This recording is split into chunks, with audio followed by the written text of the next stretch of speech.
ጤና ይስጥልን የከበረ ሰላምታችን በመላው ዓለም ሆናችሁ ቃል ስፖርት ዩቲዩብ ቻናላችንን ለምትከታተሉ ውድ አድማጮቻችን ሁሉ ይድረስ ብለናል። ከእናንተ ከሆነው ቃል ስፖርት ዩቲዩብ ቻናል ለዚህም ሰዓት መርጠን ያሰናዳላችሁን ስፖርታዊ ጥንቅሮች በቅደም ተከተል እያደረስናችሁ ቆይታ የምናደርግ ይሆናል። እስከ ፕሮግራማችን ፍጻሜ ቆዩ። ላይክ፣ ሰብስክራይብ፣ ሼር ማድረግ ዛሬም እንዳይረሳ።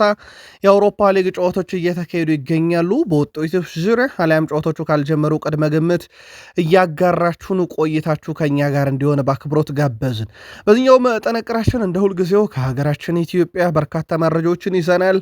አህጉራችን አፍሪካም ላይ ዛሬ አንድ ትልቅ የሚጠበቅ መርሃ ግብር አለ። ተጨማሪ መረጃዎችን በአፍሪካ ዙሪያ ለእናንተ ውድ አድማጮቻችን አሰናድተን ይዘን መተናል። አብራችሁን ትቆያላችሁ። በአውሮፓም ዙሪያ የሊግ ጨዋታዎች ይጠበቃሉ። በተለይም ትላንትና ሲደረጉ የነበሩትን ጨምሮ ዛሬ በሚደረጉ ጨዋታዎች ላይም ሰፊ ጥንቅር ይዘናል። የሪያል ማድሪዱ ሰው በአካልም ተገኝተው በድሮንም ልምምድ እያስቀረጹ ይገኛሉ። ወደ 6 የሚጠጉ ወሳኝ ቁልፍ ተጫዋቾቻቸውን አይዙም። በዛሬው ጨዋታ ላይ በሪያል ማድሪድ በኩል ተጨማሪ ቡድን ዜና እናነሳለን። ሰፊ ጥንቅሮችን ይሰራል። በባርሴሎና በኩል ራሱ ውሉን ከፍሎ ሊያቋረጠው የሆነው ተጫዋች መነጋገሪያ ሆኗል። የቡድኑ ቁልፍ ተጫዋች በስተመጨረሻም 3 ትልልቅ ሽልማቶች ካመለጡት በኋላ አንድ ግዙፍ ሽልማት ባለቤት ሆኗል። በጣሊያን፣ በጀርመን፣ በፈረንሳይ እንደዚሁም በመካከለኛው ምስራቅ በርከት ያሉ መርሃ ግብሮች ሲደረጉ ነበሩ። ዛሬም የምንጠብቃቸው መርሃ ግብሮች ስላሉ እነኝን ጉዳዮች በስፋት እናደርሳችኋለን። በተወዳጁ የእንግሊዝ ፕሪሚየር ሊግ የመረጃ ሰዓታችን ወሮቹን እናነሳለን። እስካሁን ያለፉትን 5 ወራት ለየት ባለ ጥንቅር ለእናንተ ውድ አድማጮቻችን አድርሰን እንጀምራለን። የጋርዲዮላው ቡድን ማንቸስተር ሲቲ ኮከቦችን እንደ ቀልድ በክረምትም በጥርም እያሰባሰበ ነው። የትላንት የማርክ ጉዌን ዝውውር ካደረሰን በኋላ በርካታ ሲቲዝኖች ደስታቸውን እየገለጹ ይገኛሉ። ተጨማሪ መረጃ ለማንቸስተር ሲቲ ደጋፊዎች በዝውውር ጉዳይ ይዘናል። አብራችሁን ቆዩ።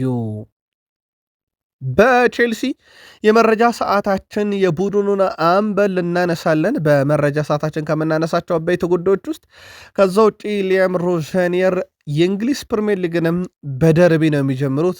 ህይወትን በእንግሊዝ ጨዋታዎች በደርቢም ጭምር በቅርቡ አድርገው ነበረ። ተጨማሪ መረጃዎችን እናነሳለን። ለቼልሲ ደጋፊዎች አብራችሁን ትቆያላችሁ። የሊቨርፑል ጨዋታ ቀኑና ሰዓቱ ይፋ ተደርጓል። ቀጣይ መርሃ ግብር በአንድ የጥሎ ማለፍ ጨዋታ ላይ ከዛ ውጪ ከመስከረም ወር ጀምሮ ከሊቨርፑል ጋር ስሙ የተያዘው ተጫዋች እንዴት ያመለጣቸው?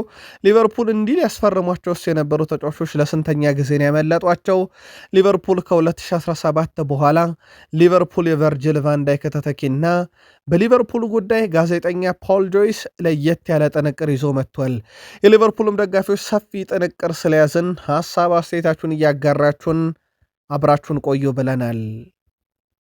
አርሰናሎች የ17 ዓመት ታዳጊ ለማስፈረም ጥረት እያደረጉ ነው፣ እናነሷለን። ከዛ ውጪ ዳቪድ ሪያን የማይክል አርቴታን ስም በተመለከተ ከአንድ ክለብ ጋር መነሳትን ትላንትና ጨዋታ ነበራቸው አርሰናሎች። በእርግጥ ዛሬም በጣም ወሳኝ የተባለ የፕሪሚየር ሊግ ጨዋታ በሲቲ ግራውንድ የማይክል አርቴታው ቡድን አርሰናል የሚጠብቀው ይሆናል።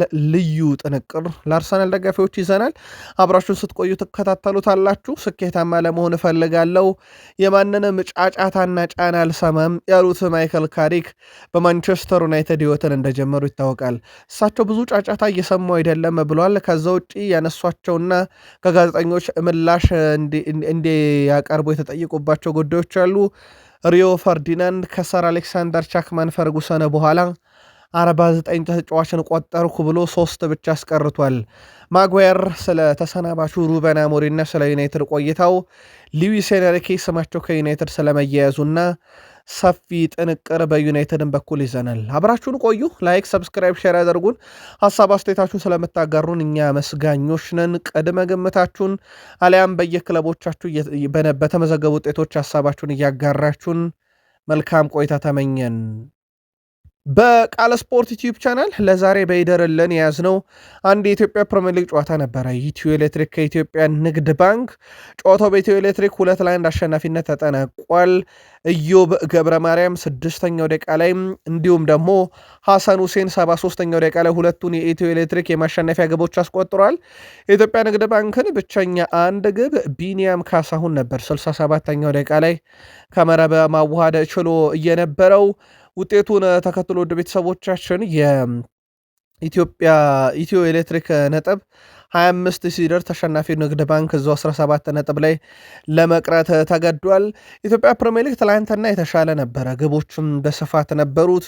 ለአብነት ያክል ነገሌ አርሲ ከወላይታ ዲቻ 1-1፣ ኢትዮ ኤሌክትሪክ ኢትዮጵያ ንግድ ባንክን 2-1 ያሸነፈበት የአዳማ ሳይንስና ቴክኖሎጂ ዩኒቨርሲቲ ጨዋታ፣ እንዲሁም በአዲስ አበባ ስቴዲየም ሸገር ከተማ ከፋሲል ከነማ 0-0፣ ሀዲያ ሆሳዕና ምድረገነት ሽረን 3-1 ያሸነፉበት ጨዋታዎች ይጠቀሱ ነበር። ዛሬም ይቀጥላል የኢትዮጵያ ፕሪሚየር ሊግ ውድ ቤተሰቦቻችን። ዛሬም 4 መርሃ ግብሮች እንመለከታለን። ኢትዮጵያ ቡና ከሐዋሳ ከተማና አዳማ ከተማ ከሲዳማ ቡና አዳማ ሳይንስና ቴክኖሎጂ ዩኒቨርሲቲ ስቴዲየም ይጫወታሉ። እንደዚሁም በአዲስ አበባ ስቴዲየም አርባ ምንጭ ከተማ ከመቻል እንደዚሁም ቅዱስ ጊዮርጊስ ከድሬዳዋ ከተማ የሚደረጉ መርሃ ግብሮች የ15ኛ ሳምንት የኢትዮጵያ ፕሪሚየር ሊግ ፍጻሜውን የሚያገኝ ይሆናል። በአፍሪካ ምድርም ዛሬ አንድ መርሃ ግብር ይደረጋል። ግብፅ ከናይጄሪያ የሶስተኛ ደረጃን ለማግኘት የሚደረገ ፍልሚያ ነው። በሁለቱ ብሔራዊ ቡድኖች በኩል ግብፅ ባደረገቻቸው አጠቃላይ ወደ 9 የሚጠጉ መርሃ ግብሮች 4 ድል 3 አቻ 2 ሽንፈት ገጥሟቷል። በናይጄሪያ በኩል ከመጨረሻዎቹ 6 መርሃ ግብሮች ውስጥ 5 ድል 1 አቻ ምንም ሽንፈት አልገጠማትም። በእርግጥ የመለያ ምት በ90 ደቂቃ ውስጥ ስለማይቆጠር ነው፣ ወይም በመደበኛ የጨዋታ ደቂቃ ውስጥ ስለማይካተት ነው። የመጨረሻ 5 ጨዋታን በግብፅ በኩል በ90 ደቂቃ ወይም በመደበኛ የጨዋታ ደቂቃ በሴኔጋል 1-0 በሆነ ውጤት ተሸንፋ የወደቀችበት አለ። ቀሪዎቹን 3ቱን በድል 1 አቻ ወጥታለች ግብፅ። በናይጄሪያ ብሔራዊ ቡድን በኩል ከመጨረሻ 5 ጨዋታ በመደበኛ የመጫወቻ ደቂቃ 1 አቻና 4 ድል አላት። በመለያ ምታቸውን ተሸንፈዋለች። በእርስ በርስ ግንኙነታቸው ናይጄሪያ 7 ጊዜ ግብፅን ረታለች። ግብፅ 6 ጊዜ ናይጄሪያ ረታለች። 7 ጊዜ አቻ ወጥተዋል። የመጨረሻ 4 ግንኙነታቸውን ነጠለን ብንመለከት ግብፅ 2 ናይጄሪያ 2 ተሸናንፈዋል።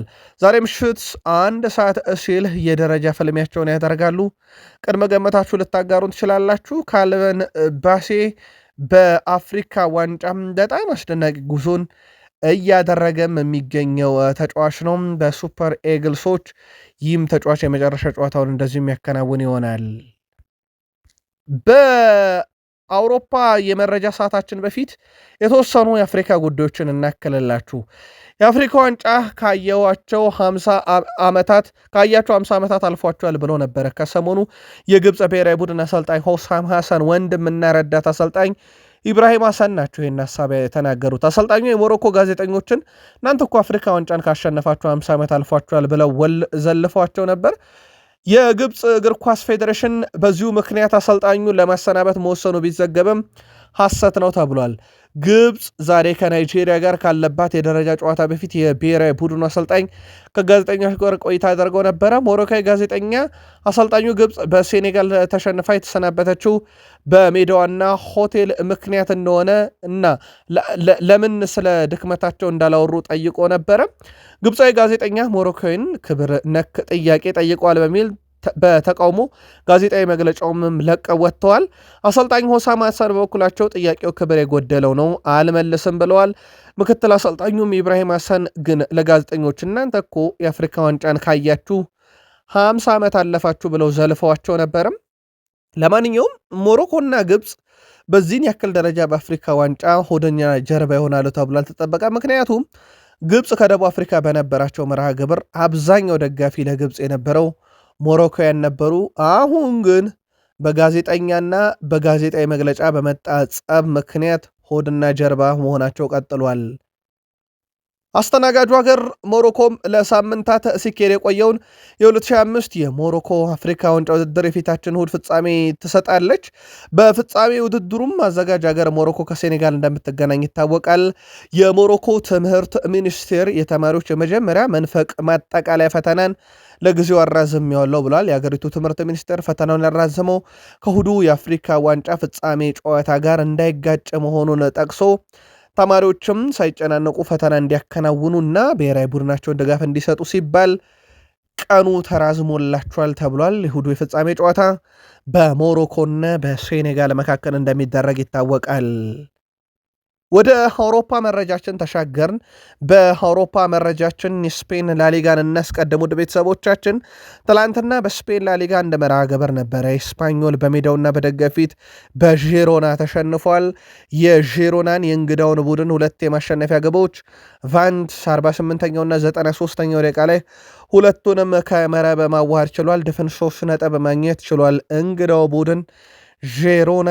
ዛሬም የስፔን ላሊጋ ተጠባቂ መርሃ ግብሮች እንደዚሁ ቀጥለው የሚካሄዱ ይሆናል። ሪያል ማድሪድ ከሌቫንቴ፣ ማሎርካ ከአትሌቲኮ ቤልባኦ፣ ኦሳሱና ከሪያል ኦቪድ እና እንደዚሁም ሪያል ቤትስ ከቪላሪያል ዛሬ በስፔን ላሊጋ የ20ኛ ሳምንት የሚደረጉና የሚጠበቁ መርሃ ግብሮች ናቸው። ሪያል ማድሪድ ከሌቫንቴ የሚያደርጉትን ጨዋታ እናንሳው። ይህ ጨዋታ በሪያል ማድሪድ በኩል በዚህ ውድድር ዓመት 6 ሽንፈት ካስተናገዱ በኋላ የሚያደርጉት ነው። በአጠቃላይ ከ29 ጨዋታ 20 ድል 3 አቻ 6 ሽንፈት ያለው ሪያል ማድሪድ በሌቫንቴ በኩል የከፋው ነው። በዚህ ውድድር ዓመት 5 ድል 5 አቻ 11 ጨዋታ በሽንፈት ነው የደመደሙት። ምናልባትም ለአዲሱ አሰልጣኝ አርቤሎሃ ቀለል ያለ ጨዋታ ሊሆን ይችላል። ሪያል ማድሪድ በመጨረሻ 5 ጨዋታ ውስጥ 2ቱን ተሸንፏል። የመጨረሻ 2ቱ ጨዋታ በሽንፈት ነው የተደመደሙት። በአልባሴቴ እና በባርሴሎና የደረሰባቸው ሽንፈት ነው።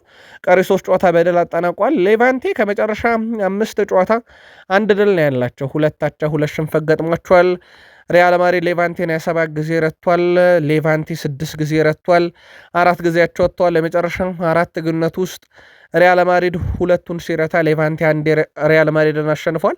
1 ጊዜ ባቸው ውጤት ነው ጨዋታው የተጠናቀቀው። ይህን ጨዋታ ማን በበላይነት ሊወጣው ይችላል? በኢትዮጵያን ሰዓት አቆጣጠር ወደ 10 ሰዓት ሲል አካባቢ በቤርናቢዮ የሚደረግ ጨዋታ ነው። ቅድመ ግምታችሁን በሀሳብ መስጫ ሳጥናችን ላይ አጋሩን። አርቤሎሃ በልምምድ ማዕከል በቫልዴባስም በአካል ተገኝተው በድሮንም እየቀረጹ ልምምድ እያደረጉ ይገኛሉ።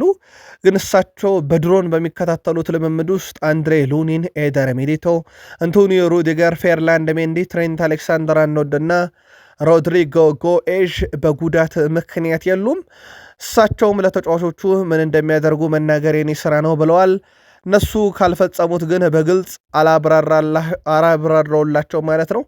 ስለዚህ ተጫዋቾቹ ሜዳ ላይ ለሚፈጽሙት ነገር ኃላፊነቱን እኔ ወስዳለው ሲሉ ተደምጧል አሰልጣኙ። ከዚህ ጋር በተያያዘ ግን ውድ ቤተሰቦቻችን ምናልባት የእሳቸው የሪያል ማድሪድ መንበረ ስልጣንን መጽናት ከውድድር ዓመቱ ስኬት ጋር በርካቶች እያያያዙት ይገኛሉ። በተቃራኒው ደግሞ ፍሎሬንቲኖ ፔሬዝ በሪያል ማድሪድ እውቅና ድንቅ የሆኑ አሰልጣኞችን የመሾም ፍላጎት አላቸው። ከዚህ ውስጥ ከሪያል ማድሪድ ጋር በተጫዋችነትም በአሰልጣኝነትም በጣም አስደናቂ ጊዜን ያሳለፉትን ሰው በተለይም የቀድሞ የሪያል ማድሪድን አሰልጣኝና ተጫዋች ፈረንሳዊ ዚነዲን ዚዳንን የማምጣት እቅድ አለ ቢባልም እሳቸው ግን ፈረንሳይ ብሔራዊ ቡድን ለመረከብ በቅድመ ሁኔታ ደረጃ ከስምምነት እንደደረሱ ይታወቃል። ምናልባት ያንን ሀሳብ ያስቀይሯቸዋል የሚለው በትልቁ ይጠበቃል። የሪያል ማድሪዱ ፕሬዝዳንት ፍሎሬንቲኖ ፔሬዝ ቪኒሺየስ ጁኒየር በክለቡ ማቆየት እንደሚፈልጉ ተገልጿል። ፕሬዝዳንቱ የተጫዋቹ ኮንትራት በተቻለ ፍጥነት ማራዘም እንዳለባቸው ተነግሯል። ቪኒሺየስ ጁኒየር አሰልጣኝ ዣቪ አሎንሶ በክለቡ እስካሉ ውሉ ለማራዘም ፈቃደኛ ሳይሆን ቀርቶ እንደነበረ ይታወቃል። አሁን ላይ ዣቪ አሎንሶ መሰናበታቸውን ተከትሎ ሪያል ማድሪድ የቪኒሺየስን ውል ለማራዘም ትክክለኛው ጊዜ ነው የሚል እምነት እንዳላቸውም ነው ማርካ ያስነበበው። ክለቡ ውሉን አዘጋጅቶ በመጠባበቅ ላይ ሲሆን ውሳኔው በቪኒሺየስ ጁኒየር የመጨረሻ ውሳኔ ይወሰናል ተብሏል። ተከታታይ ዝርዝሮችን ለማግኘት ጥረት እያደረገን ነው። አዲሱ ጠረጴዛ ላይ ሲያቀረቡለት ውል ከዣቪ አሎንሶ ውጭ ስለሆነ ማለት ነው። እንዴት ያለ ነው? ተከታተለ ለቃል ስፖርት ዩቲዩብ ቻናል የማድሪድ ደጋፊዎች የምናደርሳችሁም ይሆናል። በትልቁ ሲጠበቅ ነበረ በባርሴሎና ቤት ዲሮ ባርሴሎናን ይለቃል። የውል ማፍረሻውንም 6 ሚሊዮን ዩሮ ይከፍላል፣ ወይም የሚፈልገው ክለብ ካለ ይከፍልለታል ማለት ነው። በ18 ዓመቱ ተጫዋች በኩል ውሳኔው ተወሰኗል ተብሏል። ወኪሉም ይሄንን አረጋግጧል። ተጫዋቹ በፍጥነት ይለቃል ብሏል።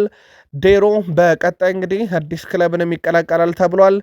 6 ሚሊዮን ዩሮን በክለብ ደረጃ ፈላጊ ካላገኘ ራሱ ነው ከፍሎ ይለቀዋል የተባለውና ቀጣይ በነፃ ሁላ ክለብን ሊቀላቀል ይችላል ተብሏል።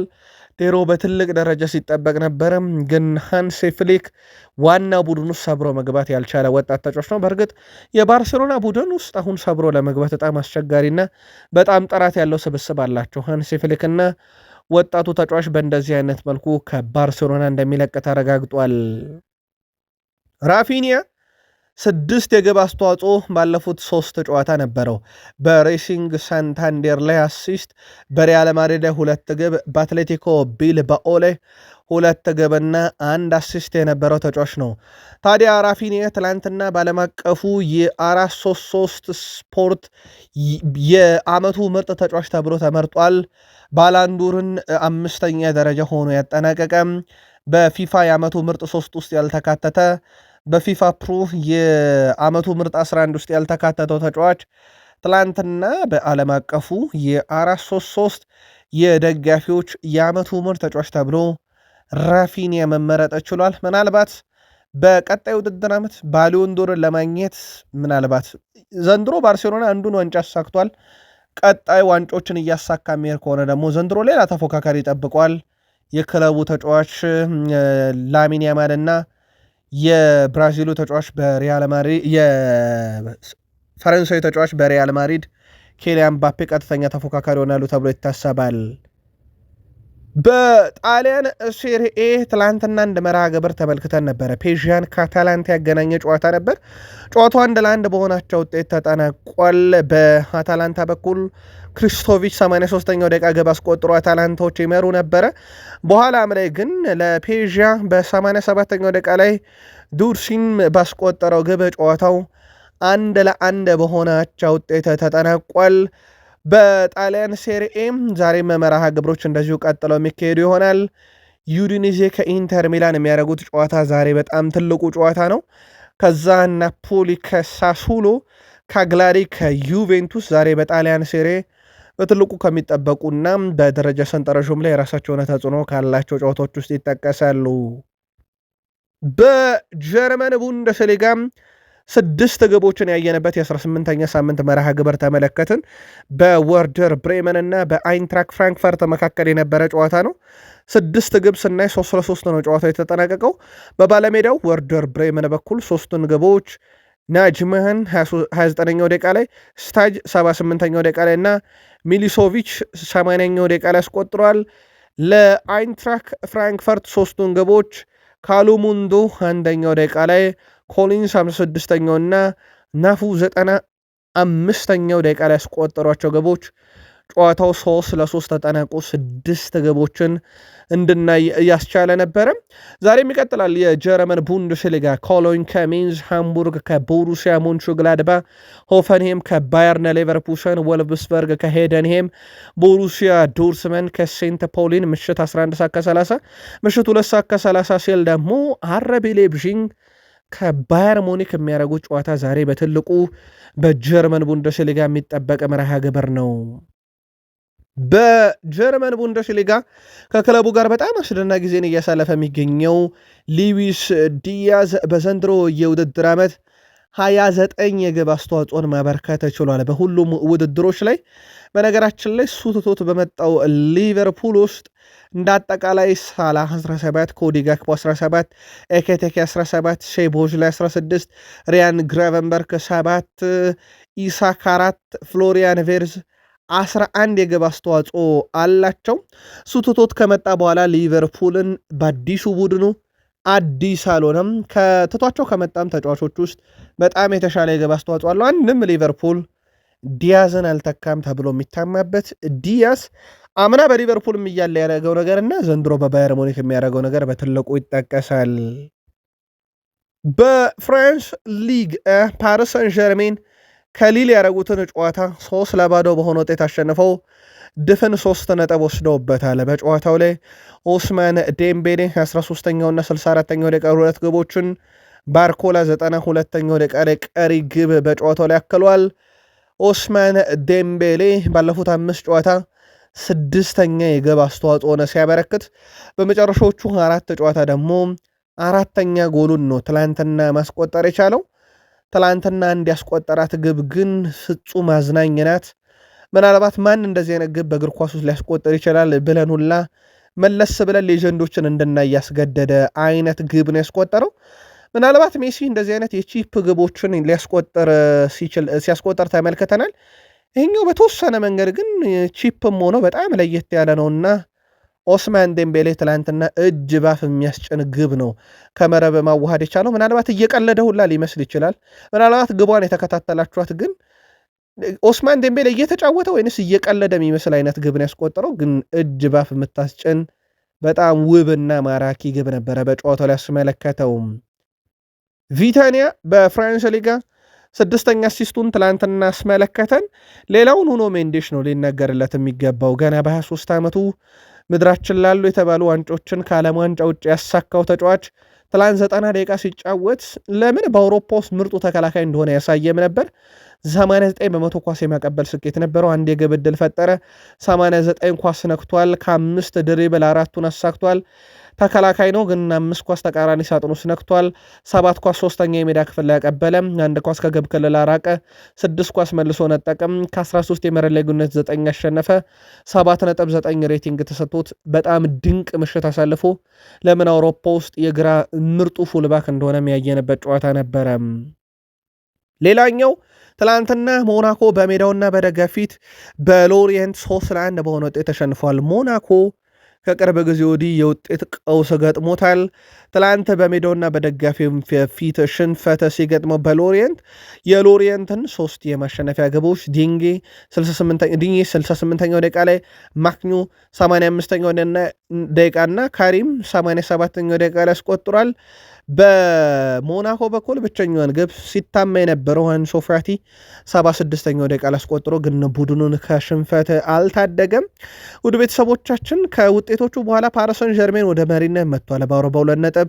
ሌንስ ዛሬ ጨዋታ አለው በ40 ነጥብ ይከተላል። ማርሴይ በ32 ሶስተኛ፣ ሊል በ32 አራተኛ፣ ሊዮን በ30 ነጥብ አምስተኛ ነው።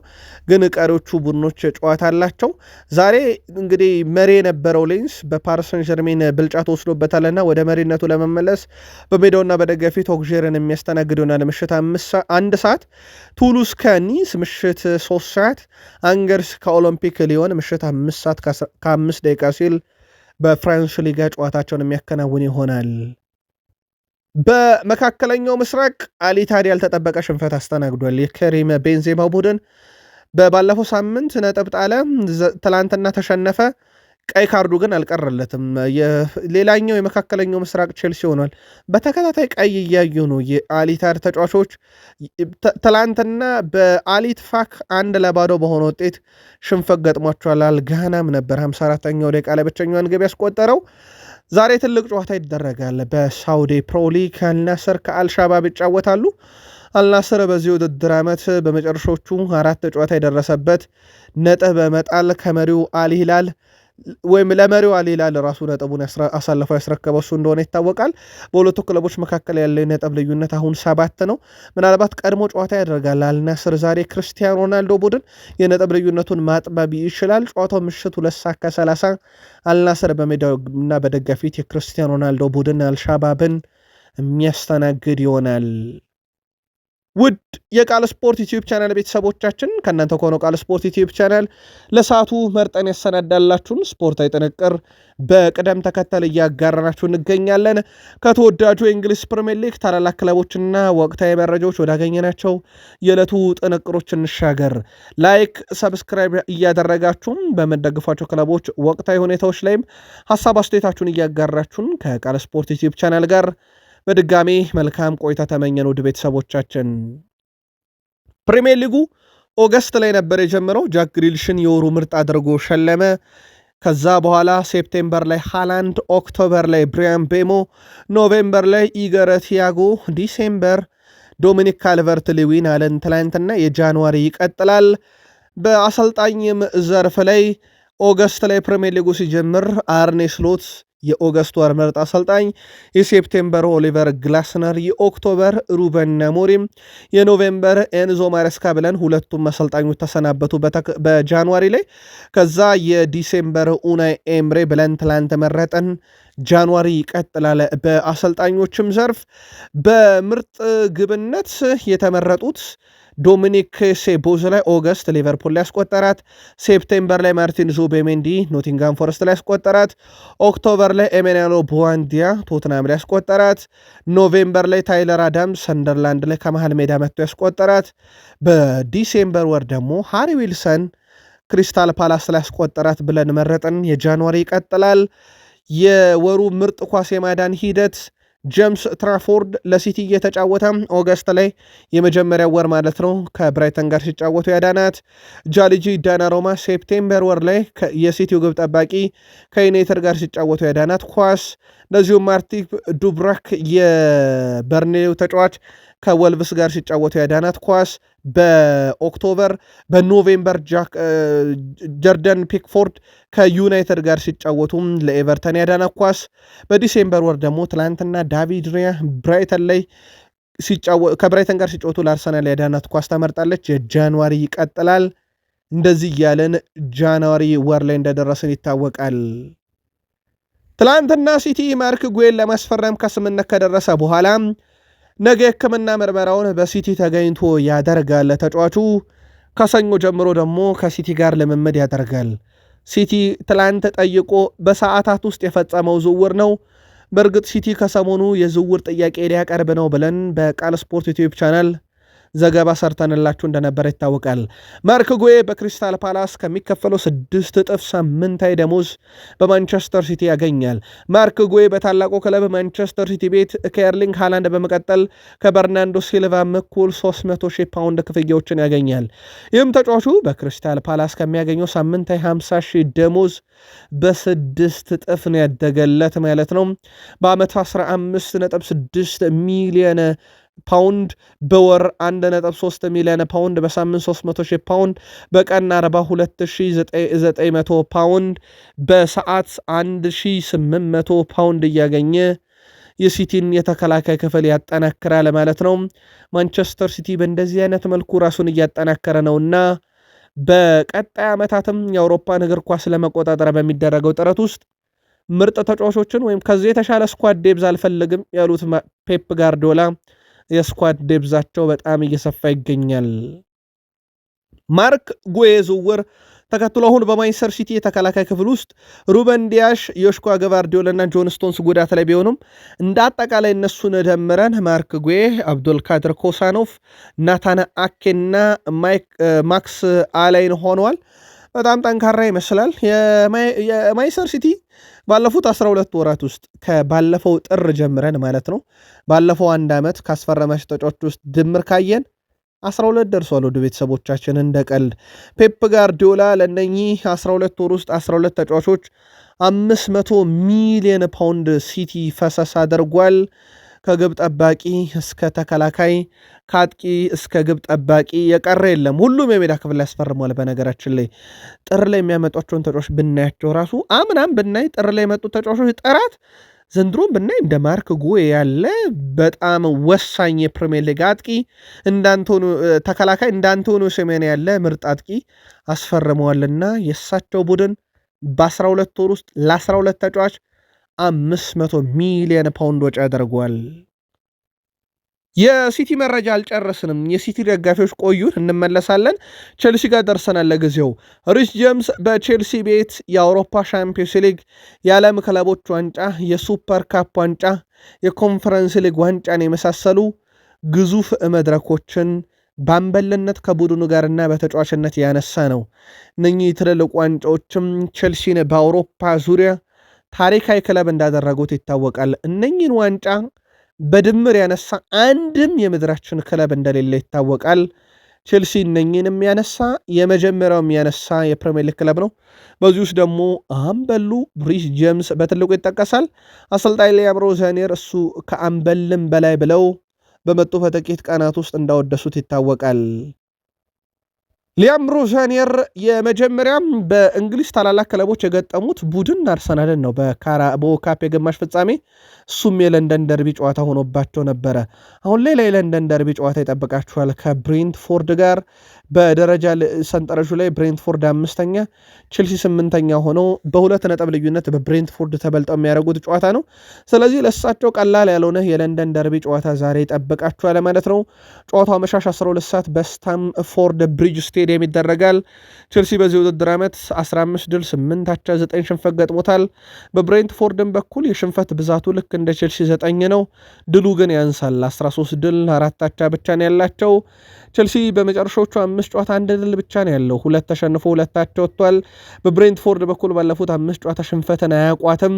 4ቱ ድል 1 አቻ ነው። 10 ጊዜ ቼልሲ ብሬንትፎርድን አሸንፏል። ብሬንትፎርድ ቼልሲን 7 ረቷል። 6 ጊዜ አቻ ወጥቷል። የመጨረሻ 4 ግንኙነትን ነጥለን ብንመለከት ቼልሲ 1 ጊዜ ሲያሸንፍ ቀሪ 3 ጨዋታ ባቻ ውጤት ነው የተጠናቀቀው። ጨዋታው ምሽት 12 ሰዓት በኢትዮጵያን አቆጣጠር በስታንፎርድ ብሪጅ ይደረጋል። ቀድመ ገምታችሁን በሐሳብ መስጫ ሳጥናችን ላይ ያጋሩን። ሊቨርፑል በቀጣይ በጥሎ ማለፍ ከሚጫወቱባቸው ጨዋታዎች ውስጥ አንደኛው የኤፍኤ ካፕ መርሃ ግብር ነው። ከዚህ ውስጥ ደግሞ በኤፍኤ ካፕ በአራተኛ ዙር ከብራይተን ጋር የሚያደርጉት ጨዋታ ይጠበቃል። ይህን ጨዋታ በተመለከተም በኢትዮጵያን አቆጣጠር የካቲት 7 ዕለተ ቅዳሜ ምሽት 5 ሰዓት ላይ የኤፍኤ ካፕ መርሃ ግብር ይደረጋል። ያው የኤፍኤ ካፕ መርሃ ግብር በሳምንቱ መጨረሻ ቅዳሜና እሁድ፣ አርብ፣ ሰኞ የሚደረጉ መርሃ ግብሮች ናቸው። ልክ እንደ ፕሪሚየር ሊግ ጨዋታ የፕሪሚየር ሊግ ጨዋታ ተዘግተው የሚደረጉ መርሃ ግብሮች ናቸው። ብዙ ጊዜ የካራባው ካፕ ጨዋታ ግን ፕሪሚየር ሊግ ሳይዘጋ በሳምንቱ አጋማሽ ከፍጻሜው ጨዋታ ውጪ የሚደረጉ መርሃ ግብሮች እንደሆኑ ይታወቃሉ። ከመስከረም ወር ጀምሮ የሊቨርፑል ሐሳብ ማርክ ጉዌን ያሳምኖ ቀጣይ ክረምት ላይ ኮንትራቱ ሲጠናቀቅ በነፃ ማስፈረም ነበር። በእርግጥ እቺ እቅድ የአርሰናል እቅድ ነበረች።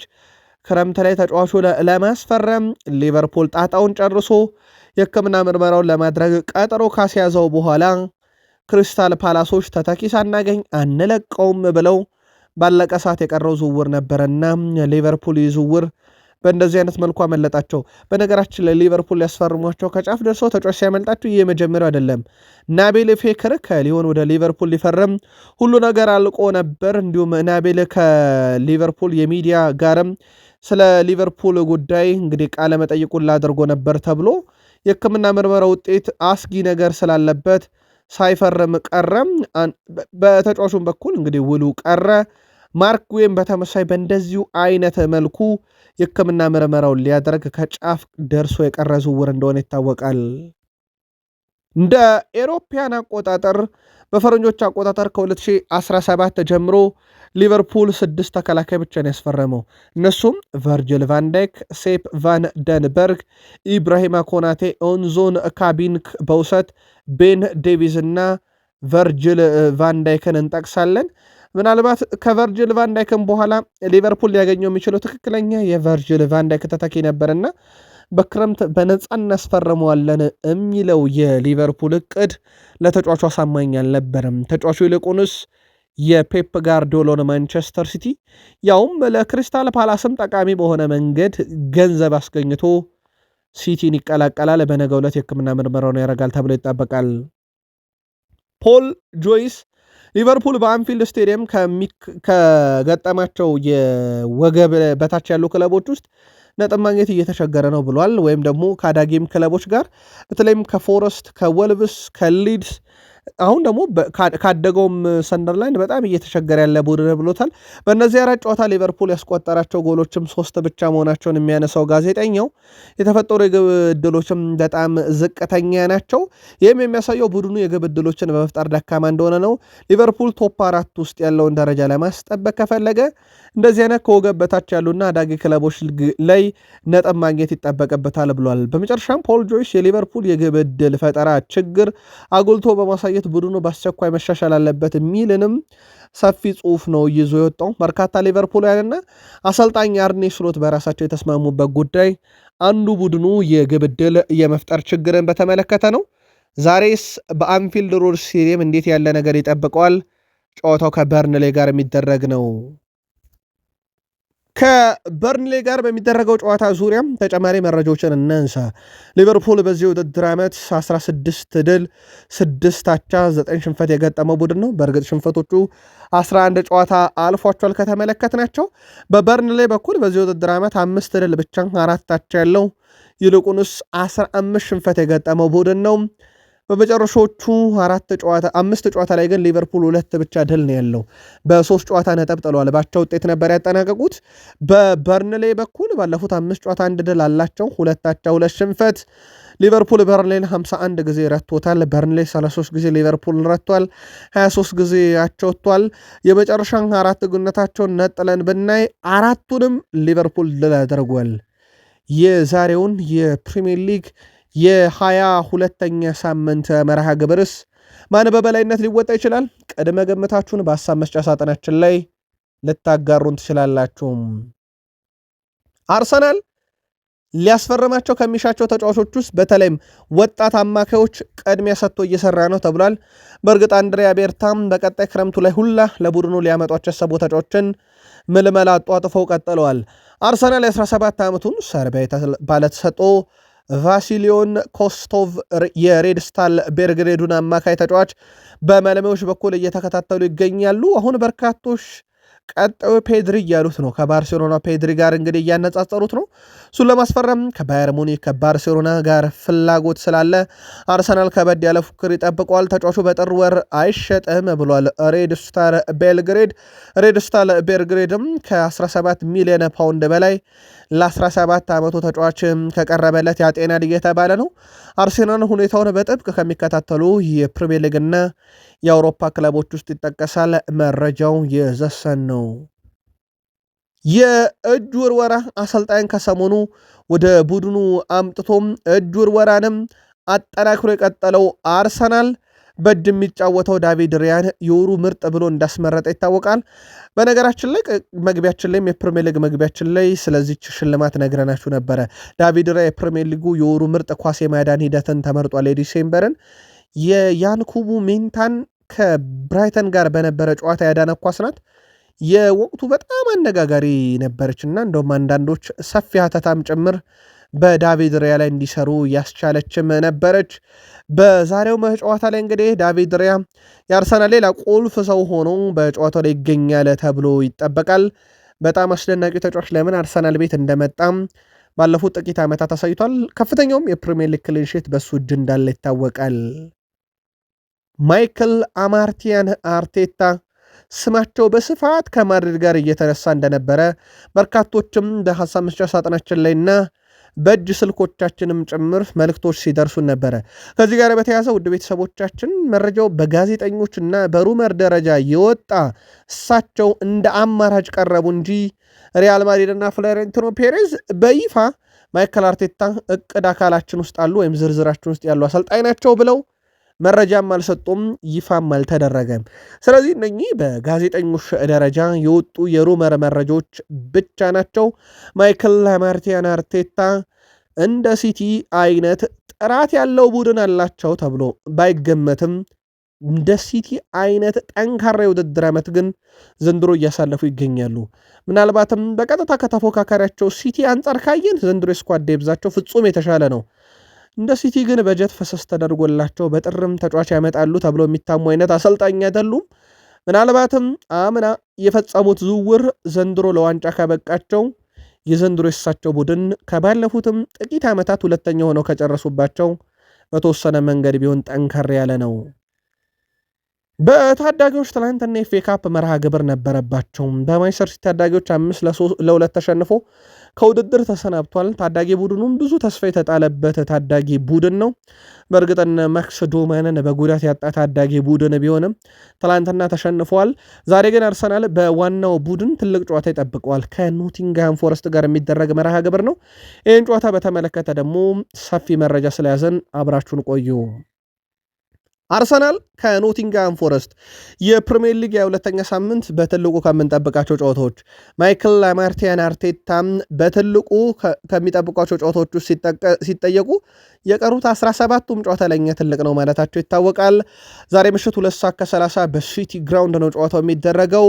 በኖቲንግሃም ፎረስት በኩል በዚህ ዓመት 9 ድል 6 አቻ ይልቁንስ 14 ሽንፈት ያስተናገደ ቡድን ነው። አርሰናል በዚህ ዓመት 2 ሽንፈት ብቻ ነው ያለው። አቻ የሚወጣው ከ5 አይዘልም። 25 ጨዋታን ግን ድል ያደረገ ቡድን ነው። ባለፉት 5 ጨዋታ ባለሜዳው ኖቲንግሃም ፎረስት 1 ድል ብቻ ነው ያለው፣ 1 አቻ 3 ሽንፈት። በአርሰናል በኩል ባለፉት 5 ጨዋታ ሽንፈት የሚባል ነገር አልደረሰባቸውም።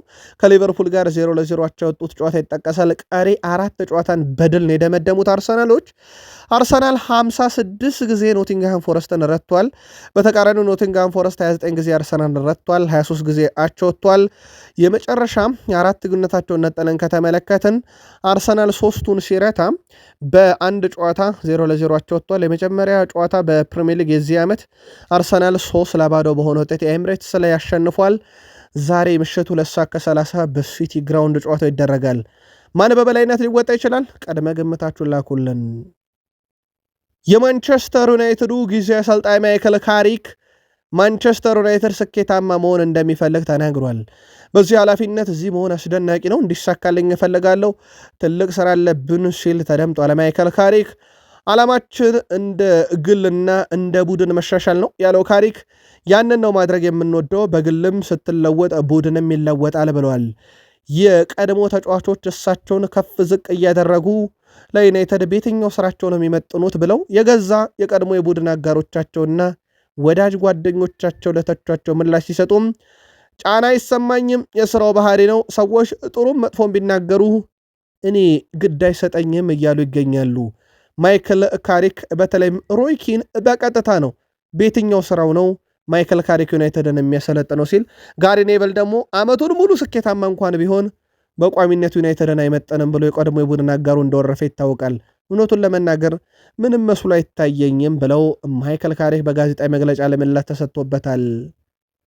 ማይክል ካሪክ የመጀመሪያ ጋዜጣዊ መግለጫ በማንቹሪያን ደርቢ ነበረ። ከዚህ ጋር በተያያዘ ምንም ጫና የለም፣ ቡድን ውስጥ በጥሩ መነሳሳት ላይ ይገኛል ቡድኑ ብለዋል። ማይክል ካሪክ ስለ ማቲያስ ዴላይት ጉዳት ተጠይቀው ነበረ።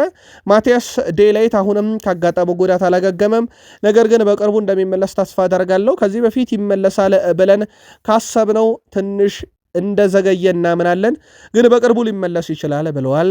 ከአመራሮቹ ጋር ስላለም ግንኙነት ሲጠየቁ ከጄሰን ዊልኮክስ ጋር ብዙ ጊዜ ተነጋግሬያለሁ፣ ከጄሰን እና ከኦማር ቤራዳ ጋር በቅርበት እየሰራው ይገኛለሁ። ባለፉት ጥቂት ቀናት ውስጥም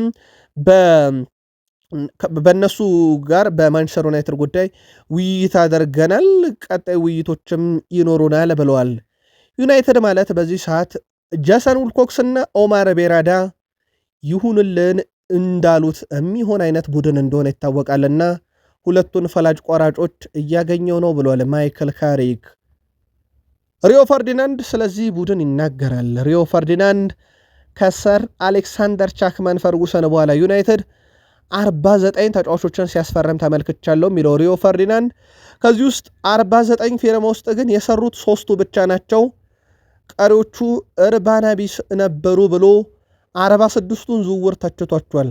3ቱ ስኬታማ ነበሩ ያላቸው ደግሞ የዝላታን ኢብራሂሞቪች፣ የክርስቲያኖ ሮናልዶ እና የብሩኖ ፈርናንዴስን ዝውውር ነው። ቀሪዎቹን ወርፏል። ምናልባት እነ ብሪያን ቤሞ፣ ማቲያስ ኩኛ፣ ዘንድሮ እነ ቤንያሚን ሼሽኮ መጥተዋል። እነኝንስ የሚለውን ምናልባት ለአንድ ዓመት ግምገማ ትቷቸው ይሆን? ለማንኛውም ሪዮ ፈርዲናንድ ከፈርጊ በኋላ ከ49 ፈራሚ 3ቱ ዝላታን፣ ክርስቲያኖና የብሩኖ ብቻን የሰራው ብሏል። ሃሪ ማጓየር ምንም አይነት ሰበብ የለም፣ ኃላፊነት መውሰድ አለብን። አንድ አሰልጣኝ ከክለቡ ሲሰናበት ወይም ሲተች ሜዳ ላይ ተጫዋቾቹ ደካማ ነበሩ ማለት ነው። ስለዚህ ለሩበን አሞሪም ስንብት ተጫዋቾችም ተጠያቂ ናቸው ብሏል ሃሪ ማጓየር። ስለዚህ የእሳቸው ስንብት ጀርባኛም አለንበት እያለ ይመስላል። ሃሪ ማጓየር ለዚህ ክለብ መጮትም ለእኔ ታላቅ ክብር አለው ብሏል። ከዚህ ስንብት ጋር በተያያዘ በማንቸስተር ዩናይትድ ማን ቋሚ ይሆናል በሚል አሁንም በርካቶች መረጃዎችን ይዘው እየወጡ ይገኛሉ። አሌክስ ክሩክ፣ ሉዊስ ኤንሪኬ በዩናይትድ ሰዎች የሚወደድ ሰው ቢሆንም ነገር ግን በፓሪስ ሰን ዠርሜን አንድም ኮንትራት ያለው ሁለትም በፕሪሚየር ሊግ ልምዱ በቦርድ ውስጥ መወያያ ሆኗልና ዩናይትድ ምናልባትም የካሪክ ቋሚነት እውን የማይሆን ከሆነ በቋሚነት በሚያመጣው አሰልጣኝ ላይ የፕሪሚየር ሊግ ልምድ ያለው መሆንን ቅድሚያ ይሰጣል ብሏል። ሁስኮርድ ከማንቹሪያን ደርቢ ጨዋታ በፊት ምርጥ 11 ብሎ ሲመርጥ ከዩናይትድ ብሩኖን ብቻ ነው ያካተተው። ውድ ቤተሰቦቻችን ምስላችን ላይ እንደምትመለከቱት ከ11ዱ ተጫዋች 10ሩ ከማንቸስተር ሲቲ ነው ሁስኮርድ የመረጠው። በ4-3-3 ፎርሜሽን ሲመርጥ ግብ ጠባቂ ጃልጂ ዳናሮማ ከዩናይትዱ ሴላመንስ የተሻለ ብሎ መርጦታል ማለት ነው። ስለዚህ እንደ አጠቃላይ ተከላካይ ዲያዝ እና ግቫርዲዮል፣ መሃል ላይ ከሲቲ ኑኔዥ እና ኦሬል ከሲቲ፣ 6 ቁጥር ኒኮ ጎንዛሌስ ከሲቲ፣ አማካይ ላይ ፊልፎደን ከሲቲ፣ ብቸኛው ከዩናይትድ ያካተተው ሁስኮርድ ብሩኖ ፈርናንዴስ። ከዛ በኋላ በሶስት አጥቂ ሴሜኔ፣ ጄሬሚ ዶኩና ኤርሊንግ ብሮት ሃላንድን አካቷል። በእርግጥ ትላንትና መረጃ ስናደርሳችሁ በመጣ በሄድ አሰልጣኝ ውስጥና በበርካታ የአውሮፓ ክለቦች ውስጥ ገብቶ መጫወት የሚችል በሚል ከዩናይትድ ብዙ ውዳሴ የሚያገኘው ብሩኖ ሚጌል ፈርናንዴዝ እንደሆነ ይታወቃል። ከዚሁ ጋር በተያያዘ በሲቲና በዩናይትድ መረጃ ሰዓት ላይ ነን የምንገኘው። የሲቲ ደጋፊዎች ቆዩን ያለው ለዚህ ነበረ። የማንቹሪያን ደርቢ ጨዋታ በፊት ሲቲ 13 ተከታታይ ጨዋታ ያለ ሽንፈት ጉዞ አለው። 3 ተከታታይ ጨዋታ አቻ ከወጣ በኋላ 2 ተከታታይ ድል ነበረው። ዛሬስ የሚለው ይጠበቃል። በነገራችን ላይ ሪያን ቼርኪ ካስታወሳችሁ በኦሎምፒክ ሊዮንና በማንቸስተር ዩናይትድ የኤሮፕ ሊግ ጨዋታ የተሰናበቱበት መንገድ ለሱ እልም ቁጭትም ነበረውና ዩናይትድን ለመግጠም እንዴት እንደጓጓት ጠይቁኝ ብሎ ነበር። በሲቲ መለያ በጉዳት ምክንያት የመጀመሪያ የማንቹሪያን ደርቢ ጨዋታ አመለጠው። ሲቲ የተቀላቀልኩት ዩናይትድን ለመበቀል ነው ያለው ይህ ተጫዋች ዛሬ ግን ከጉዳት ነፃ ሆኖ በኦልድ ትራፎርድ ከተሞ በኢሮፕ ሊግ እጅግ እላስጨራሽና አስቆጪ በሆነ መንገድ አሰናብቶኛል ያለውን ማንቸስተር ዩናይትድን እበቀላለሁ ባለው መሰረት እድሉን አግኝቷል። ይሆንለታል ወይ የሚለው የኦልድ ትራፎርዱ ጨዋታ ምላሽ የምናገኝበት ይሆናል። ኦልድ ትራፎርድ ማንቹሪያን ደርቢ ማንቸስተር ዩናይትድ ከማንቸስተር ሲቲ በዛሬው ዕለት በትልቁ ከምንጠብቃቸው ጨዋታዎች ውስጥ ይጠቀሳል። ዩናይትድ 8 ድል 9 አቻ 6 ሽንፈት በዚህ ዓመት ያስተናገደ ነው። የጨዋታ ቁጥሩ በጣም ዝቅተኛ የሆነው የአውሮፓ መድረክ ጨዋታና የጥሎ ማለፍ ጨዋታ ውጪ ስለሆነ ነው። በሀገር ውስጥ በሲቲ በኩል በዘንድሮ የውድድር ዓመት 22 ድል 5 አቻ 5 ሽንፈት ገጥሞታል። ዩናይትድ የመጨረሻ 4 ጨዋታ ነጥብ ጥሎባቸዋል። እንዳጠቃላይ ከመጨረሻ 5 ጨዋታ ደግሞ 1 ድል ነው ያለው። 4 ውስጥ 3ቱን አቻውቶ 1 ተሸንፏል። በሲቲ በኩል ባለፉት 5 ጨዋታ የመጨረሻ 2ቱን በድል አጠናቋል። ከመጨረሻ 5 ጨዋታ 3ቱ ባቻ ውጤት ነው በሲቲ በኩል የተጠናቀቁት። ዩናይትድ ሲቲን 79 ጊዜ ረቶታል። ሲቲ ዩናይትድን 61 ጊዜ ረቷል። 55 ጊዜ አቻውቷል። የመጨረሻ 5 ግንኙነት ውስጥ ዩናይትድ 1 ረቷል፣ ሲቲ 1 ረቷል። ቀሮቹ ባቻ ውጤት ነው የተጠናቀቁት። የመጨረሻ ጨዋታ ወይም በዚህ ዓመት የነበረው የፕሪሚየር ሊግ የመጀመሪያ የኢታድ ጨዋታ ሲቲ 3-0 በሆነ ውጤት ድል ያደረገበት ነበረ። ይህንን ጨዋታ ማን ሊወጣው ይችላል? ቅድመ ግምታችሁን ላኩልን። ምናልባት በቅድመ ግምት ደረጃ የሚረዳችሁ ከሆነ የስኮር 19 የጨዋታ ግምት እንንገራችሁ። ሲቲ ዩናይትድን 3-1 ያሸንፋል ብሏል። ቼልሲ ብሬንትፎርድን 3-2 ያሸንፋል። ሊድስ ከፉላም 2-2 ይጠናቀቃል። ሊቨርፑል በርንሌ 2-1 ያሸንፋል። ሰንደርላንድ ክሪስታል ፓላስን 1-0 ያሸንፋል። ቶትናም ዌስትሃምን 2-1 ያሸንፋል። አርሰናል ኖቲንግሃም ፎረስትን 2-0 ያሸንፋል። ወልብስ ከኒካስል 2-2 ይጠናቀቃል። አስቶን ቪላ ኤቨርተን 2-0 ያሸንፋል። ብራይተን በርንማውዝን 2-1 ያሸንፋል። ይሄ በስኮር 19 የተሰጠ የጨዋታ ቅድመ ግምት ነው። ከዚህ ተነስታችሁ የእናንተን ቅድመ ግምት በሐሳብ መስጫ ሳጥናችን ላይ ልታጋሩን ትችላላችሁ። ዛሬ በተወዳጁ የኢትዮጵያ ፕሪሚየር ሊግ አርባ ምንጭ ከተማ ከመቻል ከተማ፣ ኢትዮጵያ ቡና ከሐዋሳ ከተማ፣ ቅዱስ ጊዮርጊስ ከድሬዳዋ ከተማና አዳማ ከተማ ከሲዳማ ቡና ከቀኑ 7 ሰዓት ጀምሮ የሚደረጉ መርሃ ግብሮች ናቸው። ማንቸስተር ዩናይትድ ከማንቸስተር ሲቲ ቀን 9:30 በፕሪሚየር ሊግ፣ ምሽት 12 ሰዓት ቼልሲ ከብሬንትፎርድ፣ ሊድስ ከፉላም፣ ሊቨርፑል ከበርንሌይ፣ ሰንደርላንድ ከክሪስታል ፓላስ፣ ቶትናም ከዌስትሃም እንዲሁም ምሽት 2:30 ኖቲንግሃም ፎረስት ከአርሰናል ይጫወታሉ። በጣሊያን ሴሪኤ ዩዲኒዜ ከኢንተር ናፖሊ ከሳሱሉ፣ ካግላሪ ከዩቬንቱስ፣ በጀርመን ቡንደስሊጋ ዶርትመንድ ከሴንት ፓውሊን፣ ኮሎኝ ከሜንዝ፣ ሃምቡርግ ከሞንቹ ግላድባ፣ ሆፈኔም ከባየርን ሙኒክ፣ ወልቭስበርግ ሄደኔም እና አርቤ ሌብዥን ከባየር ሙኒክ። በፍራንስ ሊጋ ሌንስ ከኦግዤር፣ ቱሉስ ከኒስ፣ ሳንገርስ ከማርሴ። በስፔን ላሊጋ ሪያል ማድሪድ ከሌቫንቴ አመሻሽ 10 ሰዓት ላይ፣ ማሎርካ ከአትሌቲኮ ቤልባኦ፣ ኦሳሱና ከሪያሎቪድ፣ ቤትስ ከቪላሪያል ይጫወታሉ። በአፍሪካ ምድር የደረጃ ጨዋታ ምሽት 1 ሰዓት ግብፅ ከናይጄሪያ ሶስተኛ ደረጃ ለማግኘት የሚደረግ ፍልሚያ ነው። ለምትደግፏቸው ክለቦች መልካም ዕድል፣ በጎል የተንበሸበሹ የሚሆኑላችሁ ብለናል። ቃል ስፖርት ዩቲዩብ ቻናል የሰዓቱ ጥንቅር ግን እዚህ ጋር ያበቃል። በምሽት መረጃችን እስክንገናኝ ሰናይ ጊዜ